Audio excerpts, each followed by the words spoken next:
Oh, hey, I was just taking a little nap here, getting a little rest. They call that inaction.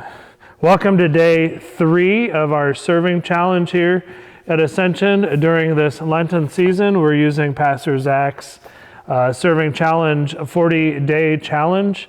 And today is day 3. We've been introducing the aspects, the 5 aspects that are highlighted for us as part of the challenge. And on day 3, we're looking at the 3rd aspect that we'll spend a little more time or look at more in focus, or in depth, I should say, in days 20 to 26.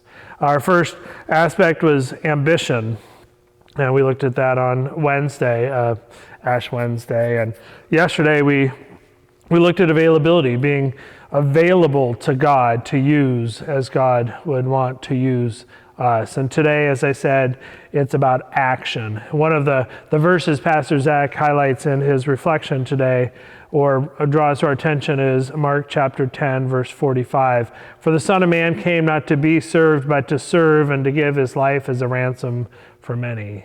Jesus was a person of action, and especially in Mark's gospel we see that, but in all the gospels we see Jesus out and about among the people, healing and teaching and providing for folks. And we know that Jesus came as a servant. We read elsewhere in Mark's gospel that Jesus came not for those who are well. A physician doesn't come for the well, but for the sick, in order that for the unrighteous to make them righteous. And my friends, we are those unrighteous and who have been made righteous through Jesus. We have been made well, those who believe through Jesus Christ. And what's our response to that? Our response is, or should be, action. And so Pastor Zach today talks about, in the reflection, about regret.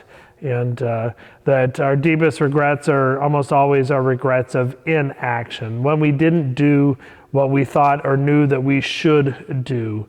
Actually, even one of the confessions that we pray are the things we've said or the things we've left unsaid, the things we've done or the things we have left undone.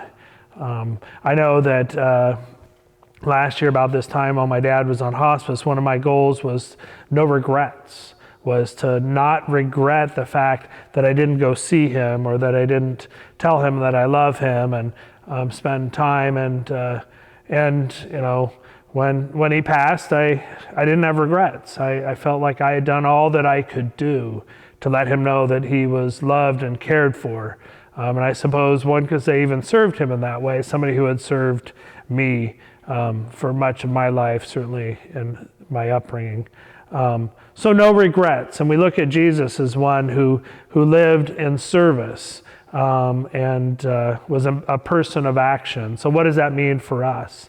Not putting things off until tomorrow, not being inactive, but figuring out how we too can be active, can take action on those nudges that we get, that call that we should make. I could sit here right now and tell you 3 people I know I should be calling, or who I should go visit, or I should write a note to this person, or I need to do this for my mom, I need to do this for my wife. Be people of action. So that is the challenge. The more Jesus served, the more uncomfortable things became for him, Pastor Zach says, and I think that can be the case for us.